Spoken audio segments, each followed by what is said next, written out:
आप देख रहे हैं सी न्यूज भारत और मैं हूं आपके साथ प्रिया श्रीवास्तव। सी न्यूज में अब वक्त हो गया है न्यूज बुलेटिन का। इस न्यूज बुलेटिन में हम जानेंगे कि कहां राष्ट्रीय स्वयंसेवक संघ की बैठक की गई और कहां ट्राई साइकिल का किया गया वितरण और कहां नववर्ष के प्रथम दिन मंदिरों में उमड़ी श्रद्धालुओं की भीड़। इन सभी खबरों पर विस्तार से चर्चा होगी इस न्यूज बुलेटिन में।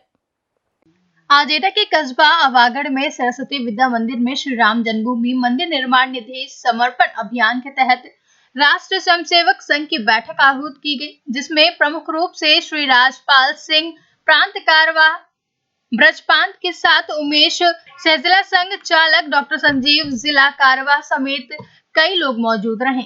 एटा से सी न्यूज संवाददाता रमेश जादौन की रिपोर्ट। जौनपुर मड़ियाओं नगर पंचायत अध्यक्ष रुखसाना कमाल ने नववर्ष पर नगर की तमाम जनता को नववर्ष की मुबारकबाद देते हुए स्थानीय रैन बसेरा को कोविड-19 प्रोटोकॉल का पालन करते हुए सादगी के साथ जनता को समर्पित किया।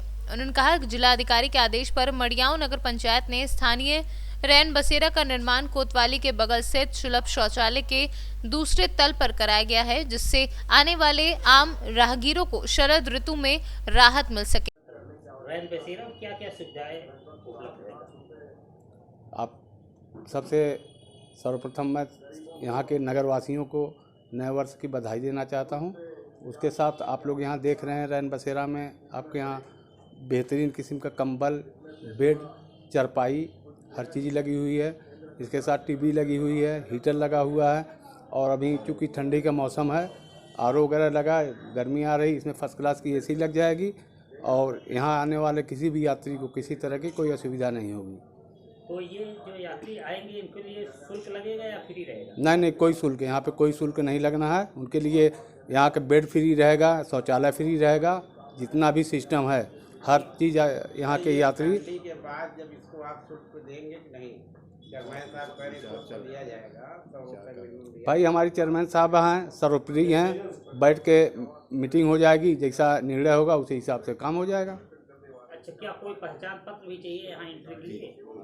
भाई पहचान पत्र तो आवश्यक है, कोई भी आदमी ऐसे ही थोड़ी आएगा, जो आएगा उसका पहचान पत्र आधार कार्ड हो या कोई आईडी दे के तभी एंट्री लेगा ना, कोई इधर उधर का आके थोड़ी बैठ सकता है। क्या नाम है सर? जी मेरा नाम अताउल्ला खान है, मैं यहाँ मड़ियाओं नगर पंचायत का सभासद हूँ। बनाने के पीछे क्या उद्देश्य? सबसे पहले नगर के सभी नगरवासियों को नए साल की दिली मुबारकबाद। सभी नए साल में खुश रहें, स्वस्थ रहें और अपने अपने कार्यक्षेत्र में निरंतर तरक्की करें और साथ ही साथ नगर के विकास कार्यों में सहयोग करें। इसी के साथ उनको मुबारकबाद देंगे।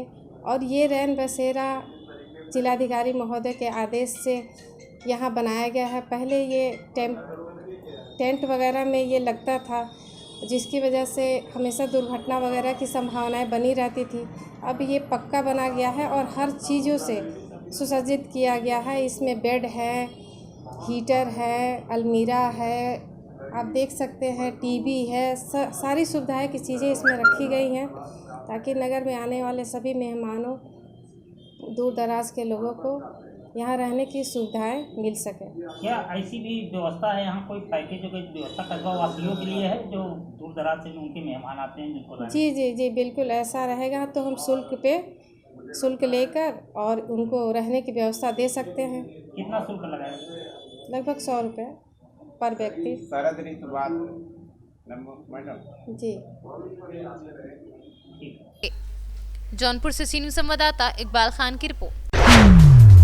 झांसी के मौरानीपुर ब्लॉक प्रांगण में विधायक बिहारी लाल के मुख्य आतिथ्य में ट्राई साइकिल का वितरण किया गया, जहां इस दौरान मात्र 7 विकलांगों को इलेक्ट्रिक ट्राई साइकिल मिलने से बाकी विकलांग बिफर गए और राष्ट्रीय राजमार्ग पर धरने पर बैठ गए। विकलांगों ने बताया कि अनेक विकलांग 80% तक वहां विकलांग हैं, लेकिन हम लोगों से इलेक्ट्रिक ट्राई साइकिल के लिए 12,000 की मांग की जा रही है। जहां इस मामले को लेकर doctor Deepak Kumar deputy director विकलांग से जानकारी करने पर उन्होंने बताया कि एक संस्था द्वारा उक्त 7 इलेक्ट्रिक ट्राई साइकिल दी गई है। नाम प्रमोद कुमार है, सकरार के हैं सर। जी इसमें सर ये हो गया है कि पहले तो कह रहे थे कि ठीक है आपको बैटरी वाली दी जाएगी, तो आप 96% हो। हमने ठीक है, अब मतलब हमने इतना तो उसमें देखा नहीं, इंग्लिश पढ़े नहीं है और यहाँ बताया गया कि आपको ट्राई साइकिल दी जाएगी।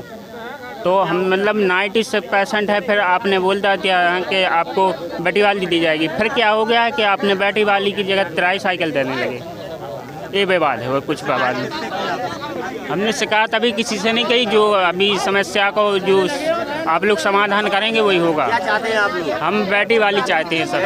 हाँ, क्या है कि हमको अभी तक हमने 4 साल से साइकिल नहीं ली, इसीलिए नहीं ली। उसमें नियम है कि 3 साल के अंदर कुछ नहीं मिलेगा आपको। जन जो है आरोप लगा रहे हैं try cycle, electric try cycle में मांग की जा रही है 12,000 का। क्या है मामला? ये इसमें भारत सरकार की तरफ से 25,000 रुपये की धनराशि दी जाती है तथा 12,000 रुपये दिव्यांग को स्वयं वहन करने होते हैं या अथवा किसी अन्य निधि से उनकी व्यवस्था की जाती है।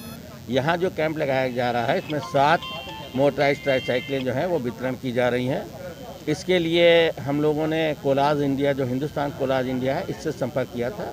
इन्होंने इसके लिए 12,000 रुपये प्रति मोटराइज साइकिल की धनराशि दी है।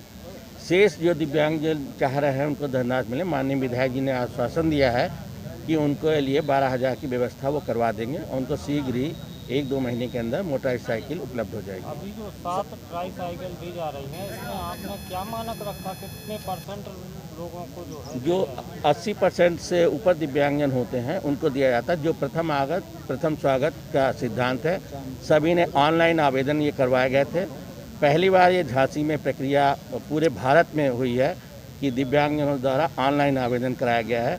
जिन दिव्यांगजनों ने ऑनलाइन आवेदन किया गया था उन्हीं को ये सुविधा उपलब्ध हो रही है। कुछ दिव्यांगों का कहना है कि ऑनलाइन आवेदन करने के बाद भी उनका बताया ना साथी के लिए। हमारा नाम किरण देवी है, मऊरानीपुर गांव बमहोरी। ये साइकिल ट्राई साइकिल बढ़ रही है, इसमें क्या विवाद हो? इसमें विवाद है, उस दिन वहाँ पे कैंप लगा था 7 तारीख को।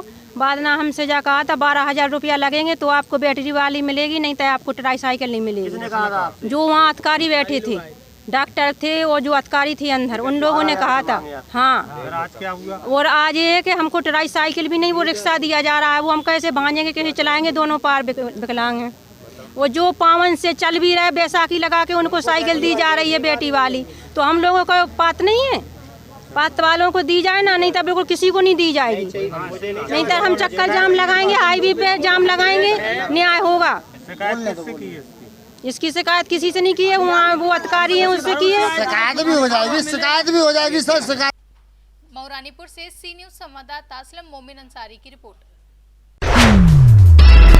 झांसी के अंदर ठाणे प्रखंड परिक्षेत्र में सबों ने अपने अपने ढंग से साल के प्रथम दिन को एंजॉय किया, जहां नववर्ष 2021 के प्रथम दिन मंदिरों में भी श्रद्धालुओं की भीड़ देखने को मिली। मदनेश्वर नाथ, मुक्तेश्वर नाथ और चंदेश्वर नाथ महादेव मंदिरों में श्रद्धालुओं ने शिवलिंगों का जल अभिषेक के साथ पूजा अर्चना की। वहीं हर गाँव के शिवालयों, दुर्गा स्थान, काली स्थान, हनुमान मंदिर, देवी स्थान, ब्रह्म स्थान समेत कई मंदिरों पर श्रद्धालुओं की भीड़ देखने को मिली है।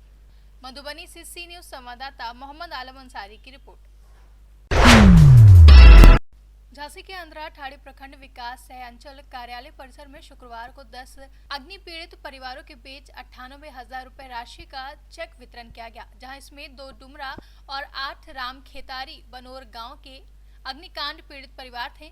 बता दें कि गुजरे रविवार की सुबह प्रखंड के राम खेतारी बनौर गांव में लगी आग से भाग्यलक्ष्मी देवी, जगदीश चौपाल, बैजू चौपाल, मंजू देवी आदि 8 घर और उनमें रखी सभी सामग्रियां जलकर राख हो गई थी, जहां 2 महिला सहित 2 गाय व 1 भैंस भी झुलस गई थी, जिसके बाद आज सभी को 9,800 रुपए राशि का चेक दिया गया है। मधुबनी से सी न्यूज संवाददाता मोहम्मद आलम अंसारी की रिपोर्ट।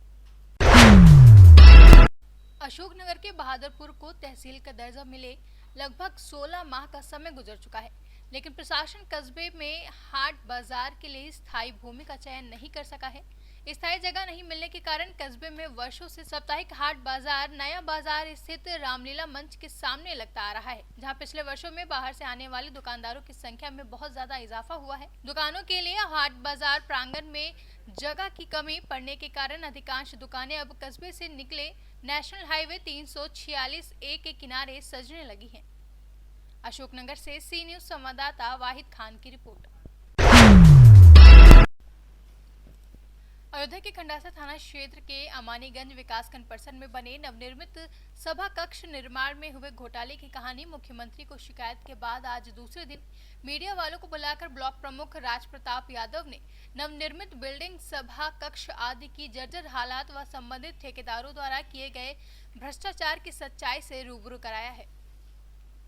माननीय मंत्री ग्रामीण विकास विभाग द्वारा की है, जिला अधिकारी महोदय से की है, मुख्य विकास अधिकारी से की है।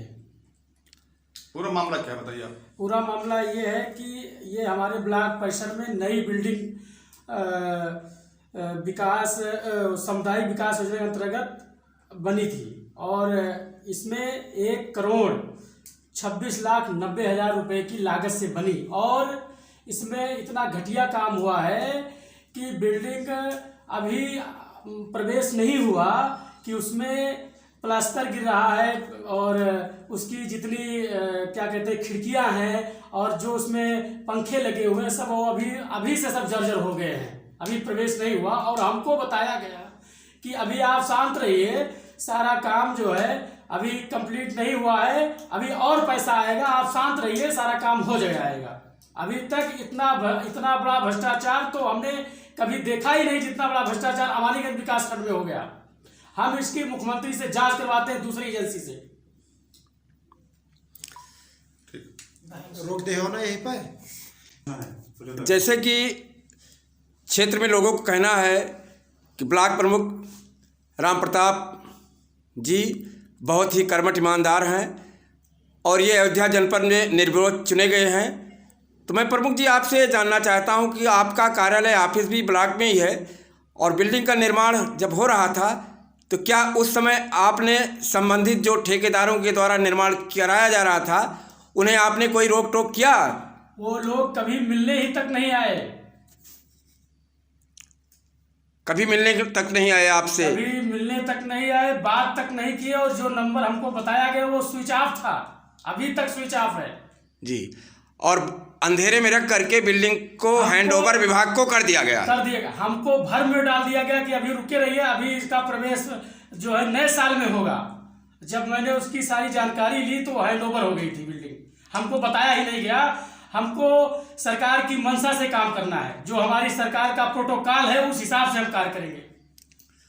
तो जैसे कि उत्तर प्रदेश में माननीय योगी आदित्यनाथ जी की सरकार चल रही है, आप उनके एक अंग हैं जी, सरकार आपकी है, तो ऐसे में क्या आपको लगता है कि कार्रवाई होगी? हम मुख्यमंत्री जी से निवेदन करते हैं कि इसकी विशेष कार्रवाई हो, इसकी जांच कराई जाए, जो इसमें दोषी मिले उसके खिलाफ सख्त कार्रवाई की जाए। ओके, धन्यवाद प्रमुख जी। अयोध्या से सी न्यूज संवाददाता इंद्र बहादुर की रिपोर्ट। गाजियाबाद की लोनी पुलिस ने बीती 22 दिसंबर को हुई हत्या का खुलासा किया है, जहां पुलिस ने खुलासे में बताया कि जेनी और उनके पिता 2 भाई थे। ताऊ के कोई संतान न होने के कारण उन्होंने एक बच्चा गोद लिया था, जिसके बाद आरोपी ने मिली संपत्ति को अपनी गलत आदतों में उड़ाना शुरू कर दिया, जिसके बाद पवन जेनी और परिवार के अन्य सदस्यों की संपत्ति में हिस्सा मांग रहा था, जिसे जेनी ने देने से इनकार कर दिया। जिसके बाद हिस्सा न मिलने से नाराज पवन ने अपने साथियों के साथ मिलकर हत्या की योजना बनाई और 22 दिसंबर को उसने अपने साथियों के साथ मिलकर जेनी पर ताबड़तोड़ गोलियां बरसा दी, जिसकी वजह से उसकी हत्या हो गई और पुलिस ने आज उसका खुलासा कर दिया है। ये 22 तारीख को ग्राम सरौली थाना लोनी के अंतर्गत जो आता है, वहाँ पर एक व्यक्ति है ज्ञानेंद्र जैनी, उसकी गोली मारकर हत्या कर दी गई थी। तो उसमें लगातार एसएसपी सर के निर्देशन में टीमें काम कर रही थी, उन्होंने काफ़ी अच्छा काम करते हुए इसमें जो 2 मुख्य अभियुक्त हैं, उमेश उर्फ फौजी और सागर भारती, इन दोनों को गिरफ्तार कर लिया गया है और इन दोनों को जेल भेजा जा रहा है। इसके अलावा पूरी इनसे बात पता चली है, तो इसमें काफ़ी लोगों के नाम सामने आए हैं कि किस तरह से बैठ के इन्होंने, मेन जो था वो पवन का रोल था, क्योंकि पवन का संपत्ति विवाद था। संपत्ति विवाद के कारण वो इसकी हत्या करना चाहता था ज्ञानेंद्र की, तो उसी को करने के लिए इसने अपने साथियों से बात करी। फिर इस तरह से एक जगह इनकी प्लानिंग हुई कि हम इसको जाके मारेंगे। इसको मारने के लिए 3 लोग आए थे, पवन खुद आया था, बिल्लू काना और सागर भारती, जो इन्होंने ताबड़तोड़ गोलियां चलाई थी। और फिर उसके बाद टीमें लगी हुई थी, इनको 2 को गिरफ्तार किया गया है इसमें। और बाकी अन्य की गिरफ्तारी के प्रयास किए जा रहे हैं। कुल 11 लोग इसमें प्रकाश में आए हैं। सर, पवन और ज्ञानेंद्र का क्या रिश्ता है आपस में? ये चाचा भतीजे हैं और सौतेला रिश्ता है एक तरह से। इनके जो पिता है जैनी के, उनकी 2 शादियां हुई थी, तो उसी को लेकर संपत्ति का इनका विवाद था काफ़ी समय से जी। उसी के कारण ये मतलब मुख्य चीज़ जो है वो संपत्ति विवाद। सर, उसे हथियार कहाँ से मिला? हथियार वगैरह इनके पास थे, उनको हमें जानकारी मिली है, उस पर हम लगे हुए हैं और जहाँ से इन लोग के पास हथियार आए हैं उसको हम ट्रेस कर रहे हैं और बहुत ही जल्दी उन लोग को भी हम पकड़ेंगे। गाजियाबाद से सी न्यूज संवाददाता शहजाद खान की रिपोर्ट। प्रयागराज जिले के करछना तहसील के अंतर्गत एसपी पब्लिक स्कूल घीसन का पूरा गांव में नववर्ष के मौके पर सुरेंद्र पटेल के द्वारा ब्लॉक प्रमुख विजय राज सिंह राजू भैया के हाथों गरीबों को कंबल वितरण किया गया, जहां इस मौके पर स्कूल के बच्चों के साथ गरीब असहाय महिलाएं व पुरुष भी मौजूद रहे। गरीबों को जी हमारा काम चलता ही रहता है जी। लगभग निरंतर कितने दिनों से आपका ये सेवा भाव चल रहा है? लगभग कितने लोगों को आज वितरण किया गया प्रमुख? जी जी जी। आपका परिचय जानना चाहेंगे? जी करता है श्री कमलेश पटेल जी। जी जी। ये हमारे बगल में खड़े हुए हैं कमलेश पटेल जी, जो कि पूरा घीसन के रहने वाले हैं जी। ये सामाजिक कार्यकर्ता विगत वर्षों की भांति इस वर्ष भी कंबल वितरण का कार्यक्रम एसपी पब्लिक स्कूल पूरा घीसन में रखा। इसमें क्षेत्र से आए गरीब असहाय निर्बल लोगों को कंबल वितरण किया गया, यही कार्यक्रम था। आपका परिचय जानना चाहेंगे? विजय राज सिंह राजू, ब्लॉक प्रमुख करछना। प्रयागराज से सी न्यूज संवाददाता मंगला प्रसाद पटेल की रिपोर्ट। प्रयागराज जिले के करछना रामपुर से भुंडा मोड़ तक प्रस्तावित सड़क चौड़ीकरण के दौरान कई लोगों की दुकानें पूरी तरीके से खत्म होती दिख रही थी, जिसको लेकर के ब्लॉक प्रमुख विजय राज सिंह राजू भैया के नेतृत्व में विधायक करछना पूर्व मंत्री उज्जवल रमन सिंह के साथ बैठक की गई, जिसमें एनएच के अधिकारियों एवं विधायक के बीच बातचीत की गई। वहीं विधायक ने कहा कि सड़क के किनारे गुमती दुकान लगाकर रोजी रोटी चलाने वाले लोग इसमें प्रभावित हैं, जिनके पास कुछ नहीं है उन्हें काफी परेशानी होगी, इसलिए गुणवत्तापूर्ण ढंग से निर्माण कराना जरूरी होगा। खंड करछना में क्षेत्रीय विधायक माननीय उज्जवल रमन सिंह जी के नेतृत्व में राष्ट्रीय राजमार्ग के अधिकारियों और उप जिलाधिकारी करछना और क्षेत्रीय लोग व्यापारियों के बीच में एक बैठक बुलाई गई थी जी, जिसमें ये बताया गया कि हमारी बाजार बहुत करछना से मार्केट जो है बहुत पुरानी बाजार है जी जी। इसमें तोड़फोड़ व्यापक पैमाने पर की जा रही है, उसी के संबंध में बैठक की गई थी और विधायक जी ने ये सलाह दी कि आप एक बार इसकी पैमाइश करा लें कि हमारे क्षेत्र के किन लोगों की निजी ज़मीन पे निर्माण हुआ है और किस भूमि किस प्रकार की है, उसी के अनुसार आप निर्णय लीजिए और जितना हो सके करछना बाजार में 1-1 मीटर 2-2 मीटर वो दोनों तरफ पटरियों को बचाने की कोशिश करें, ताकि हमारी बाजार भी बरकरार रहे और राष्ट्रीय राजमार्ग में कोई दिक्कत ना आए। आपका परिचय जानना? विजय राज सिंह राजू, ब्लॉक प्रमुख करछना, प्रयागराज। प्रयागराज से सी न्यूज संवाददाता मंगला प्रसाद पटेल की रिपोर्ट। इस न्यूज बुलेटिन में फिलहाल के लिए इतना ही। जल्द हाजिर होंगे कुछ और खबरों के साथ, तब तक के लिए बने रहें सी न्यूज भारत के साथ। हर खबर आपके साथ, आपके हाथ।